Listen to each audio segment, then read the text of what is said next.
Hi friends, आज आपण असं मिश्रण बनवूया की जे खूप फायदेशीर आहे। त्यासाठी मी 3 जिन्नस घेतलेले आहेत। एक ओवा, जिरे आणि बडीशोप हे 100-100 ग्रॅम घेतलेत आणि काळं मीठ घेतलंय। इथं मी लोखंडी तवा घेतलाय आणि आता मी ओवा टाकून घेते। त्याला मंद आचेवर छान भाजून घेऊया।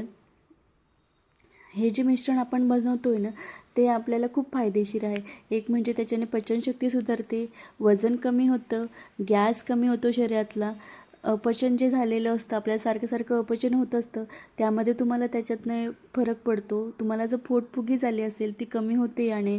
शरीर डिटॉक्स करायला, जे शरीरातले घाणेरडे विषाणू असतात आपल्या शरीरामध्ये ते कमी करण्यासाठी, डिटॉक्स करण्यासाठी हे खूप मिश्रण फायदेशीर आहे। शरीरात ॲसिडिटी होत असते, आज सध्या तर सगळ्यांनाच ॲसिडिटीचा परिणाम वाढलेला आहे।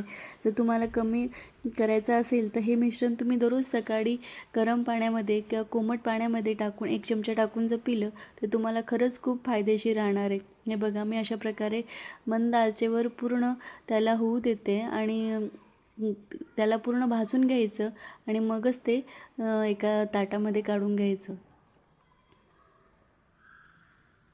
हे बघा, मी आता ते एका ताटामध्ये काढून घेते आहे। पूर्ण मंद आचेवर बऱ्याच वेळ भाजून घ्यायचं त्याला। आता मी बडीशोप अशाच प्रकारे मंद आचेवर भाजून घेते आहे आणि आता जिरं हे तिघी व्यवस्थित भाजून झाले की त्यात थोडं काळं मीठ घालून मिक्सरला बारीक करून घेणार आहे। हे बघा, असं थंड झाल्यावर मी ती बाटलीत भरून घेते। हे रोज आपण दररोज सकाळी उठल्यावर कोमट पाण्यामध्ये जर 1 चमचा टाकून पिलं तर ज्या ह्या 7 समस्या आहेत अपचन त्यापासून तुम्हाला सगळ्याला मुक्ती मिळणार आहे। वजन कमी करायला तर हे खूप काही बेनिफिशियल आहे। नक्की ट्राय करा। थँक्यू।